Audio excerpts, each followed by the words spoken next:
कोई भी इंसान अपनी बीवी को किसी गैर मर्द के साथ देख ही नहीं सकता। मगर आज की जो सच्ची घटना मैं आपको सुनाने जा रहा हूं, इस कहानी में एकदम उलट होता है। वो अपनी बीवी को किसी गैर मर्द के साथ देखता था और खुश होता था। इतना खुश होता था, वो जितनी ज्यादा उसके पास जाती थी उतनी ज्यादा उसको पैसे मिलते थे।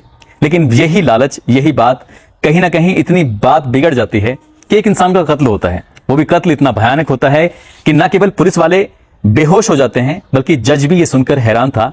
उसके बाद जज जब इस मामले में फैसला सुनाता है तो इस फैसले की गूंज पूरे प्रदेश में गूंज जाती है। हर कोई ये जानने के लिए आतुर था कि आखिरकार इस कहानी में हुआ क्या था।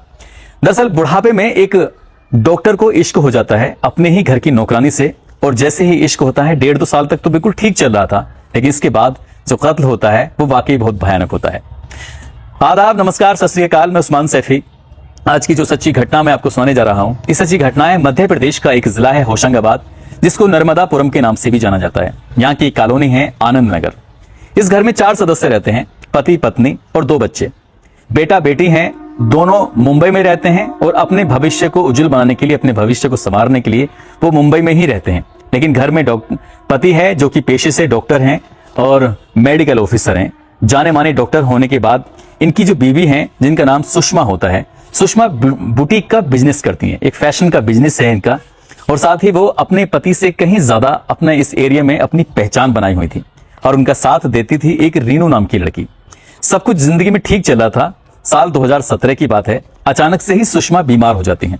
बीमार कुछ ज्यादा होती हैं। डॉक्टर साहब उनको इलाज कराने के लिए लेके जाते हैं, और डॉक्टर साहब ने जब इलाज कराना शुरू किया तो उनको एक इंजेक्शन लगाया गया था। वो इंजेक्शन कुछ ऐसा रिएक्शन करता है कि उस महिला की मौत हो जाती है। बस ये देखते ही इस घर में 4 सदस्य थे, अब 4 में से 3 रह जाते हैं। 3 में से 2 ऐसे होते हैं, बेटा और बेटी, जो मुंबई में अपना करियर बना रहे थे, अपना करियर संवार रहे थे। अब डॉक्टर साहब हैं, बिल्कुल अकेले रहते हैं, ऑर्थोपेडिक सर्जन हैं, हड्डियों के विशेषज्ञ हैं, अच्छे डॉक्टर हैं, उनका नाम हर कोई जानता है। सब कुछ उनकी जिंदगी में ठीक चल रहा था। लेकिन जो इस बुटीक को संभालने वाली सुषमा की नौकरानी थी रीनू, जिसकी उम्र लगभग 28 साल के आसपास, कई साल से लगातार वो उनकी बुटीक के इस फैशन शो पर, इस दुकान पर काम करती थी। और एक दिन वो आके डॉक्टर साहब से कहती है कि डॉक्टर साहब, अगर आपको ऐतराज ना हो तो मैं इस काम को ऐसे ही आगे बढ़ाती चले जाऊं। जो आपकी वाइफ ने काम संभाल रखा था, मैं उसे करना चाहती हूँ। डॉक्टर साहब बड़े दरिया दिल, दयालु प्रवृत्ति के, वो कहते हैं कि कोई दिक्कत नहीं है, अगर तुम इस काम को संभाल सकती हो तो मुझे कोई ऐतराज नहीं है। दरअसल डॉक्टर साहब की बेटी की जो उम्र है और इस महिला की उम्र, जो इनके घर पे नौकर है, इनकी उम्र में कोई ज्यादा अंतर नहीं है। बेहद खूबसूरत ये महिला है, और ये महिला इस काम को, बुटीक को बहुत अच्छे से चलाने लगती है।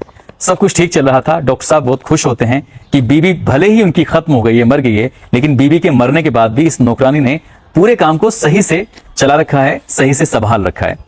इसी बीच में डॉक्टर साहब को उस महिला से, जो घर की नौकरानी है, जिसकी उम्र 28 साल है, जबकि डॉक्टर साहब की जो उम्र है 55 साल के आसपास होती है, डॉक्टर साहब एक दिन अपने प्यार का इजहार कर ही देते हैं। अभी बीवी को मरे हुए 6 महीने भी नहीं हुए थे, और वो जो कहते हैं उसको सुनकर ये महिला हैरान रह जाती है। दरअसल वो कहते हैं कि कई साल से, लगभग सन 2013 से इनके साथ काम कर रही थी। वो कह रहे थे कि मैं तुम्हें पहले से ही देखता था, तुम मुझे बहुत अच्छी लगती थी, और क्योंकि उस महिला को काम की तलाश थी, उस महिला की शायद मजबूरी थी, इसलिए वो महिला अपने इस डॉक्टर के साथ नजदीक आने में इसने गुरेज नहीं किया। और नजदीक कुछ इस तरह से आते हैं, धीरे धीरे नजदीक आते आते एक दूसरे के साथ शारीरिक संबंध भी बना लेते हैं। इतने करीब आते हैं कि जैसे मियाँ और बीबी की तरह रहने लगते हैं। वो बुटीक का अपना धंधा चला रही थी, डॉक्टर साहब हॉस्पिटल में जाकर मरीजों का इलाज करते थे, उनकी हड्डियों को ठीक किया करते थे। सब कुछ ठीक चल रहा था। लेकिन एक दिन अचानक ही इसका जो पति होता है नीरू का, वीरू के घर में जो एंट्री होती है, तो वो अपनी पत्नी को और इस डॉक्टर साहब को आपत्तिजनक स्थिति में देख लेता है। आपत्तिजनक स्थिति में देखने के बाद वो घर से बाहर निकल आता है डॉक्टरनी, और साथ ही उसकी जो नौकरानी होती है, वो घबराए हुए थे, परेशान थे, क्योंकि उनके पति ने लड़की के उसे अपनी आंखों से देख लिया था। और यही सब देखने के बाद वो डर रहे थे कहीं अब ऐसा ना हो कि बवाल खड़ा हो जाए। वो काफी देर तक घर से बाहर रहता है, और घर से बाहर रहने के बाद जब घर में वापस आता है तो डॉक्टर भी और साथ ही उसकी पत्नी भी दोनों बैठे हुए हैं। पत्नी गिड़गिड़ाती है, माफी मांगती है। तभी वो कहता है कि जो भी मैंने अपनी आंखों से देखा है, मैं ये दुनिया को बताऊंगा, और ये दुनिया को बताऊंगा कि जो शहर का जाना माना डॉक्टर है, वो आखिरकार एक महिला के साथ, उसकी बीवी के साथ वो क्या कर रहा है। तभी डॉक्टर भी हाथ पैर जोड़कर उसे किसी तरह से समझाता है, कहता है कि जो भी हुआ है इसे खत्म कर देते हैं, आज के बाद भविष्य में कभी ऐसा नहीं होगा। लेकिन जो लड़का वीरू होता है, वो जो डिमांड करता है वो भयानक डिमांड होती है। वो कहता है कि इसके बदले में तुम्हें कुछ पैसे देने पड़ेंगे, वो भी थोड़े बहुत नहीं, काफी ज्यादा। शुरुआत में जो डिमांड होती है वो डिमांड को पूरी कर दिया जाता है और इसके बाद ये डिमांड का सिलसिला शुरू हो जाता है। जब देखो तब डिमांड होती थी और डॉक्टर को वो डिमांड पूरी करनी पड़ती थी। अब डॉक्टर ने भी ये सोच लिया कि जो चल रहा है इसे ऐसे ही चलने दिया जाए, लेकिन जो महिला है उस महिला को इन सब बातों के बारे में कुछ नहीं पता था कि ये सब उसका पति इतने सारे पैसे उससे लेता है। अब महिला को जब भी डॉक्टर बुलाया करता था वो आ जाया करती थी क्योंकि उसका पति ऐतराज नहीं कर रहा था और ये सब कुछ ऐसे ही सामान्य रूप से चल रहा था। लेकिन धीरे धीरे करके डिमांड जब लगातार बढ़ रही थी, बढ़ते बढ़ते डॉक्टर ने फैसला कर लिया कि मैं अब उसे पैसे नहीं दूंगा। तभी वो उसे ऑफर देता है, उससे कहता है कि तुम चाहो तो मेरे यहाँ पर काम कर सकते हो, मेरे यहाँ पर एक ड्राइवर की जगह खाली है, वीरू तुम मेरे ड्राइवर बन के रहो और तुम्हें यहाँ से पैसे भी मिलते रहेंगे, तुम्हारी पत्नी जो बुटीक पे पैसे कमाती है वो भी सब तुम्हारा हो जाएगा, सब कुछ ऐसे ही सामान्य चलता रहेगा, लेकिन तुम ज्यादा परेशान मत हो। वीरू को ये ऑफर दिया जाता है, वीरू उस ऑफर को स्वीकार कर लेता है और वक्त आगे बढ़ने लगता है। जब मौका लगता था वीरू का, वो डॉक्टर साहब से डिमांड उसकी बढ़ने लगती थी। तभी डॉक्टर साहब ने फैसला किया कि शायद इसका अब अंत समय आ गया है और यही कारण था। 6 फरवरी 2019 की बात है, नहीं 6 नहीं 4 फरवरी 2019 की बात है। जो वीरू होता है, ड्राइवर होता है, उसकी दाढ़ में दर्द हो रहा था। जब दाढ़ में दर्द हो रहा था तो उसने डॉक्टर साहब से कहा कि डॉक्टर साहब बस मैं थोड़ी देर में अभी आता हूँ, शाम के लगभग 5:30 बजे के आसपास का वक्त रहा होगा, मैं दवा लेके आता हूँ और दवा लाके मतलब मैं आ जाऊंगा वापस, मेरे दाढ़ में बहुत ज्यादा दर्द हो रहा है, दांत में दर्द हो रहा है। डॉक्टर साहब कहते हैं कि मैं हड्डी का स्पेशलिस्ट हूँ, दांत भी तो हड्डी ही होती है, तुम टेंशन क्यों लेते हो, मैं तुम्हें ठीक कर दूंगा। डॉक्टर साहब उसको एक इंजेक्शन देते हैं और इंजेक्शन देने के बाद वो कुछ ही देर में बेहोश हो जाता है। इस वक्त उसकी पत्नी नहीं थी, यहाँ सिर्फ 2 ही लोग होते हैं, ड्राइवर होता है, साथ ही डॉक्टर साहब होते हैं। अब डॉक्टर साहब ने उसको घसीटते हुए सीधे बाथरूम के अंदर लेके जाते हैं और बाथरूम के अंदर ले जाने के बाद वो बेहोशी की हालत में होता है। उनके पास एक आरी होती है जो लोहा काटने वाली भी होती है और लकड़ी काटने वाली भी होती है और यहीं से उसकी गर्दन को वो काटना शुरू कर देते हैं, गर्दन को बिल्कुल धड़ से अलग कर देते हैं। और जैसे ही गर्दन को धड़ से अलग करते हैं तो पूरा बाथरूम बिल्कुल ब्लड से तैर गया था, चारों तरफ ब्लड ही ब्लड फैला हुआ था। लेकिन डॉक्टर साहब यहां नहीं थमते। अब वो सोचते हैं कि इस लाश को ठिकाने लगाया जाए तो कैसे लगाया जाए। उन्हें याद आता है कि उनके घर में एक प्लास्टिक का ड्रम रखा हुआ है और ड्रम के अंदर एसिड रखा हुआ है। तभी उस ड्रम को वो बाथरूम के पास लेके आते हैं और जैसे जैसे शरीर के हिस्से कर रहे थे, काट रहे थे, वैसे वैसे उस ड्रम के अंदर डालना शुरू कर देते हैं। दरअसल एसिड वो बहुत ही उच्च क्वालिटी का था, उसमें ज्यादा ज्वलनशील था, तो इसलिए जो भी उसमें डाला जा रहा था, शरीर के हिस्से डाले जा रहे थे काट काट के, वो गलने लगे, वो एकदम से उसमें धुआं सा निकलने लगता है। ठीक बिल्कुल वैसे ही चल रहा था जैसे वो चाहता था। वो शरीर के लगातार टुकड़े कर रहा था, टुकड़े करने के बाद कभी वो भगोने के अंदर रखता था तो कभी परात के अंदर रखता था तो कभी टुकड़ों को वो उस ड्रम के अंदर डाल रहा था जिस ड्रम के अंदर एसिड रखा हुआ था। जब वो ऐसे करते करते थक जाता था डॉक्टर, तो फिर उसके बाद वो आराम करना शुरू कर दिया करता था। अब ये सोच रहा था कि आखिरकार इस लाश को कम से कम समय में गला दिया जाए, इसको नष्ट कर दिया जाए ताकि एक भी सबूत ना बचे। लेकिन वो नहीं जान रहा था कि जिसको वो खत्म करने की कोशिश कर रहा था उसको खत्म करना इतना आसान नहीं था। फिर वो एक बार बाथरूम में जाता है और लाश के छोटे छोटे टुकड़े करना शुरू कर देता है, साथ ही वो फ्लश करने लगता है। फ्लश करते करते कब उसका फ्लश चौक हो जाता है उसको पता ही नहीं चलता। ऐसी स्थिति में पूरी रात कब निकल जाती है, दिन निकल आता है और वो जैसे जैसे आगे वक्त बढ़ रहा था वैसे वैसे घर के अंदर बदबू बढ़ जाती है। पूरे घर को चारों तरफ से बंद कर देता है और बंद करने के बाद जो कमरे होते हैं उनको टेप से, उनको अखबार से बंद करने की कोशिश कर रहा था ताकि यहाँ की दुर्गंध किसी भी कीमत पर बाहर नहीं निकलनी चाहिए और ये बात किसी को बाहर पता नहीं चलना चाहिए। शाम हो जाती है लेकिन उसकी दुर्गंध शाम होते होते और भी ज्यादा बढ़ने लगती है और उस ड्रम की जितनी कैपेसिटी थी उस ड्रम में उतने ही तो बॉडी के पार्ट आ जाते हैं, चाहे वो हाथ हो, पैर हो, सर हो, और बाकी का हिस्सा जो था उसने फ्लश करने की कोशिश की, बाकी का हिस्सा जो था उसने परात में और जो भी उसके पास और बर्तन होते हैं उसमें रखने की कोशिश की, लेकिन सफलता मिल नहीं पा रही थी।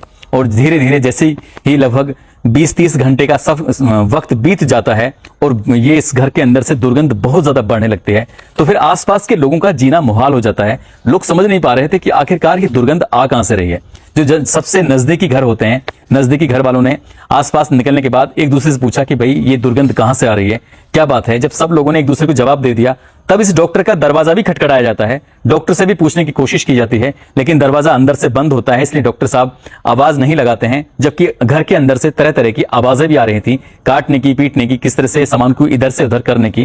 लेकिन जब डॉक्टर कोई रेस्पॉन्स नहीं देते हैं तभी आसपास के लोगों को लगता है कि कुछ ना कुछ गड़बड़ है। तभी ये डॉक्टर साहब कि घर की शिकायत की जाती है। आसपास के जो लोग होते हैं वो पुलिस को सूचना देते हैं। पुलिस मौके पर आती है। मौके पर आने के बाद जब इस दरवाजे को खुलवाती है और पुलिस की टीम जब जाती है तो जाते जाते पुलिस की टीम पूरे घर की तलाशी ले रही थी। जब ऊपर जाती है तो ऊपर जाने के बाद जब दरवाजा खुलवाया जाता है तो उस दृश्य को देखने के बाद सबकी आंखें खुली की खुली रह जाती हैं और सबसे आगे दरवाजा खोलने वाला एक सिपाही होता है, वो बेहोश होकर जमीन पे गिर जाता है, क्योंकि उसने उस ड्रम के अंदर अपनी आंखों से कटा हुआ सिर देखा था, हाथ देखे थे, पैर देखा था। उस दृश्य को देखने के बाद वो बेहोश होकर गिर जाता है। उसको होश में लाया जाता है और ये पुलिस का सबसे पहले एक ही सवाल था कि आखिरकार ये लाश किसकी है, मरने वाला कौन है। पुलिस जब इस मामले की जांच पड़ताल में जुड़ती है तो पता चलता है मरने वाला कोई और नहीं बल्कि वीरू होता है। वो वीरू जो इसका ड्राइवर होता है, आखिरकार इसने अपने ड्राइवर को क्यों मारा है, यही एक सवाल था और सब जानना चाहते थे। पुलिस जब वीरू को घर पहुंचती है तो पता चलता है कि उसके पिता उसको कई दिनों से तलाश करने की कोशिश कर रहे हैं, लेकिन वीरू मिल ही नहीं रहा था और उसने नजदीकी पुलिस स्टेशन में जाकर अपने बेटे की गुमशुदगी की बात भी कही थी। तो पुलिस को जब दोनों एंगल आपस में जोड़ती है और उसकी जांच पड़ताल करती है तो पता चलता है कि डॉक्टर का इसकी मरने वाले की बीवी से अफेयर चल रहा था, संबंध चल रहे थे। और इसी बात को देखते हुए ये व्यक्ति वीरू जिसका नाम था, वो अपनी पत्नी के रिश्ते को लेकर वो लगातार डॉक्टर से अवैध उगाही कर रहा था, पैसे की वसूली कर रहा था। यही बात डॉक्टर बर्दाश्त नहीं कर पाता है और इसी बात को बर्दाश्त न करने के कारण ही उसने वीरू को यानी कि अपने ड्राइवर को मौत के घाट उतार दिया था। पुलिस ने डॉक्टर को जब गिरफ्तार कर रही थी तो डॉक्टर पूरी तरह से गुमसुम था और जब इसको कोर्ट में हाजिर किया जाता है जज के सामने तो जज साहब कहते हैं कि डॉक्टर साहब आपको चोट तो नहीं लगी ये सब करने में। तो डॉक्टर साहब एकदम से शांत हो जाते हैं, खामोश हो जाते हैं, कहते हैं कि मुझे कोई चोट नहीं लगी है।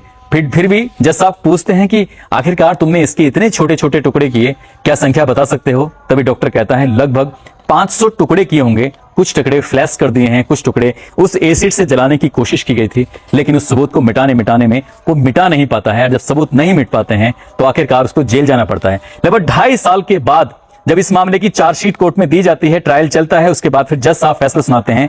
तो नर्मदा की अदालत जो होती है, नर्मदापुरम की जो अदालत होती है, वहां की अदालत 15 मार्च 2023 को इसी डॉक्टर जिसका नाम होता है डॉक्टर सुनील मंत्री, इनको उम्र कैद की सजा सुनाती है, साथ ही 15,000 रुपए जुर्माने की भी सजा सुनाती है। और जब ये सजा लोगों को पता चलती है तो लोग हैरान थे ये देखकर कि आखिरकार डॉक्टर ऐसा काम कैसे कर सकते हैं। इन्होंने बुढ़ापे में एक महिला से इश्क करके न केवल अपनी जिंदगी बर्बाद की, बल्कि उस ड्राइवर की भी जिंदगी बर्बाद की, बल्कि उस महिला की भी जिंदगी को पूरी तरह से बर्बाद कर दिया।